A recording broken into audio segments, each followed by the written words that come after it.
What's up, guys, and welcome back to the channel. So today we get another 2017 here. He wants to do the transpan conversion that we did another video on previously, and he's also got another concern about steering.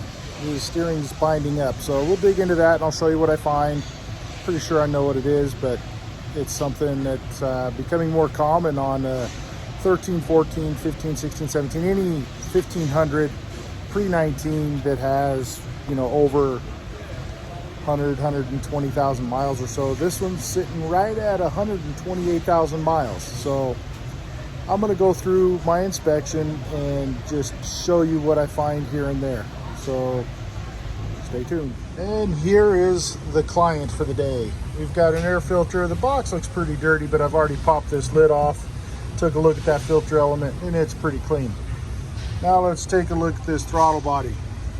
I don't know if you guys can see that worth of crap, but you can see all that crap in there around that butterfly. I'll be recommending an injection cleaning as well as an induction, and I will remove the throttle body and clean it. And I'll show you guys how I do that if he buys the service. Another thing is that brake fluid. It's low, so that indicates that the brakes are probably worn. But the other thing is the color. I've done another video on this about flushing brake fluid, and we'll also be recommending to flush that brake fluid as well. And let's keep on moving down here. That belt looks like it's in good shape. I don't see anything up top for the water pump. I don't see the seams on the radiator leaking. So let's get this thing lifted in the air, find out what we see underneath. And so when we do the full inspection, you know, I check the quality of the gear lube on there. Here's a little sample on my hand. So his gear lube is good. We won't be trying to sell him a gear lube service. And what I mean by a gear lube service, you'll also hear it called a 3-box service. Yeah, his fluids are good there. Let's move over here to the brakes. The rear brakes, if you can see in there through that inspection window, they've still got plenty of meat on the rear. Customer says that the brakes and shocks have never been done. And at this mileage, I don't want to call him a liar, but there's no way that those brakes have made it 128,000 miles. Everything else under here is looking pretty solid. We're gonna dive into the steering issue, find out why it's binding, and I'll show you what I find when I get there. So we removed the driver inner fender liner and the tire so I can look at that steering column, but also I wanted to look at the brakes really good. Now, if you'll notice on here, there is a very large amount of brake material still left on that outboard pad. But let's take a look at this inboard pad. It is getting really low, and it's also wearing slightly crooked. Now, what causes that are these slide pins right here are binding up into the mount. We're gonna pop a screw, see if we can get one of those to free up, or both of them. And then we're gonna recommend doing a brake job on this thing. All right, so here's what I wanted to show you, what I thought the steering binding could be. It's this intermediate shaft right here. Now, you might ask why I have a pair of channel locks on the steering column side, and that's because it is very important that once you release and separate this joint right here, that the steering column doesn't turn.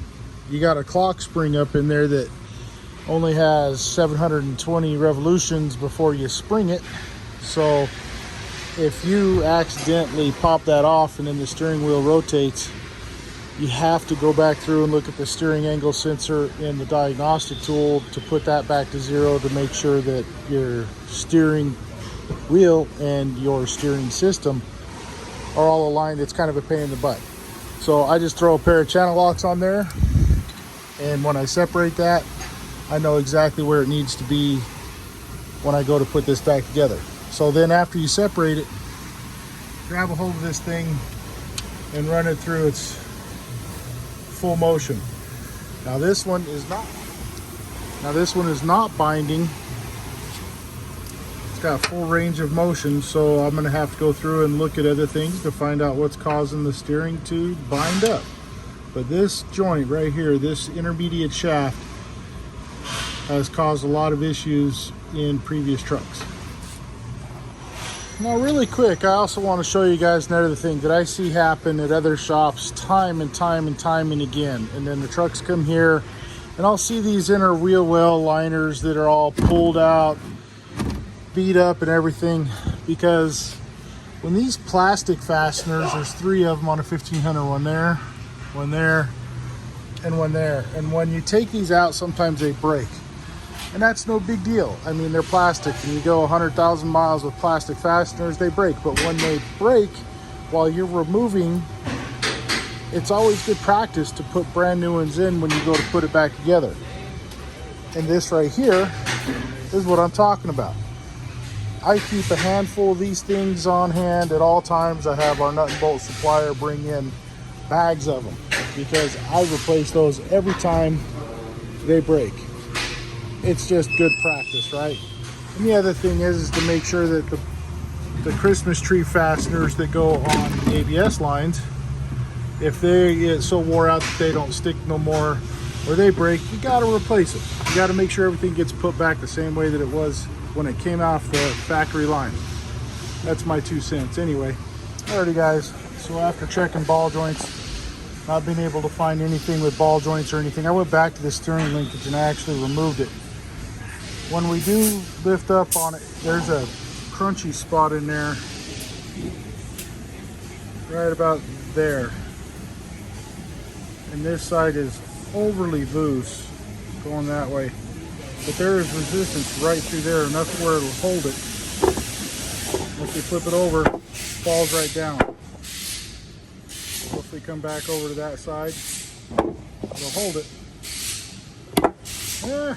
Hard to hold by hand.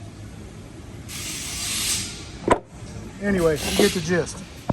So we did find it. I think the reason why it's not showing a really stiff spot through it right now is because it's been snowing all day. The truck came in when it was snowing and the water acts as a little bit of a lubricant. But I put the new one on it and dropped it down, smooth as butter. So anyway, that's what we found on that. Customer did buy the rest of the stuff, so we did front brakes, and we're going to do an injection cleaning with induction flush on it, you know, clean out the throttle body and stuff like that. And yeah, so that's the end of this one.